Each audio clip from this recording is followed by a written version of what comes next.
Hello అండి, welcome to Shri kitchen.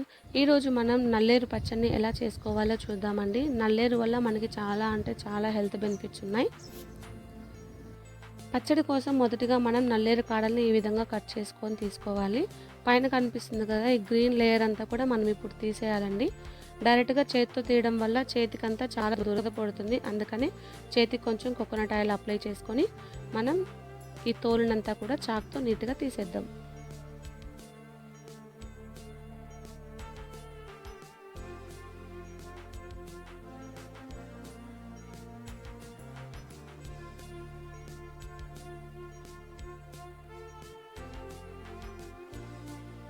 చూడండి, ఈ విధంగా నీట్గా తీసుకున్న తర్వాత సాల్ట్ వాటర్లో దీన్ని వాష్ చేసుకోవాలి. పచ్చడి కోసం మనం 3 మీడియం సైజ్ టమాటాలు తీసుకోవాలి. కడాయిలో 1 టేబుల్ స్పూన్ ఆయిల్ వేసుకొని ఇందులో 10 నుంచి 15 వరకు ఎండుమిర్చి వేసుకుందామండి. నేను తీసుకునే ఎండుమిర్చి కారం లేదు, అందుకని ఎక్కువ తీసుకున్నాను. ఒకవేళ మీరు తీసుకునే ఎండుమిర్చి కారం అనిపిస్తే కొంచెం తక్కువ తీసుకోవచ్చు. బాగా వేయించుకున్న తర్వాత దీన్ని పక్కన తీసి ఉంచుకుందాం.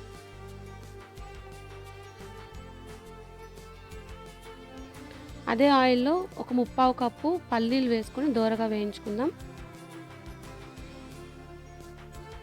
చూడండి, పల్లీలు బాగా వేగిపోయాయి కదా, దీన్ని కూడా ఇప్పుడు పక్కకు తీసి ఉంచుకుందాం.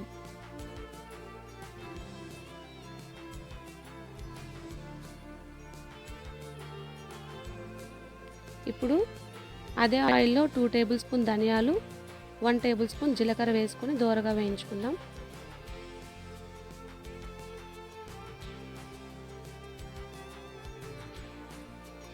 ఇవి కూడా వేగిపోయిన తర్వాత పక్కకు తీసి ఉంచుకుందాం.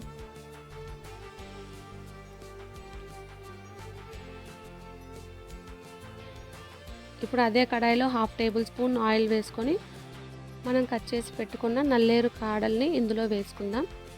నల్లేరు కాడలు మంచిగా వేయించుకోవాలండి.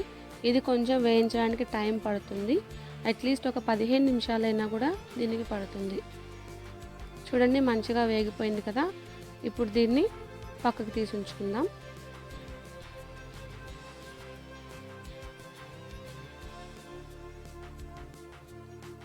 ఇప్పుడు అదే ఆయిల్లో కట్ చేసి పెట్టుకున్న టమాటాలు, కొంచెం చింతపండు వేసుకొని మంచిగా మగ్గనిద్దాం.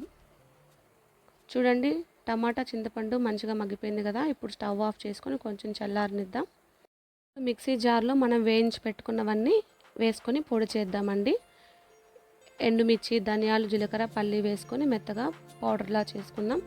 చేసుకున్న తర్వాత ఇందులో నల్లేరు కాడలు, టమాటా వేసుకొని రుచికి తగ్గ ఉప్పు వేసుకొని మిక్సీ పట్టుకుందాం. చూడండి, మెత్తగా మిక్సీ పట్టుకున్నాం కదా. ఇప్పుడు పోపు కోసం కడాయిలో 1 టేబుల్ స్పూన్ ఆయిల్ హీట్ చేసుకొని ఆవాలు, జీలకర్ర వేసుకొని చిటపట్లాడిద్దాం.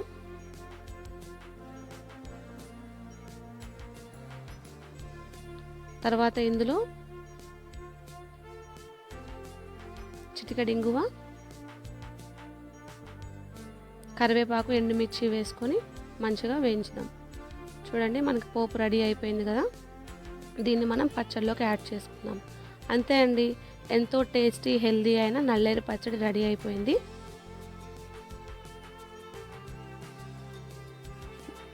మీకు మా రెసిపీ నచ్చినట్లయితే please like, share and subscribe our channel. ఈ రెసిపీ ఎలా అనిపించిందో కామెంట్లో తెలియజేయండి.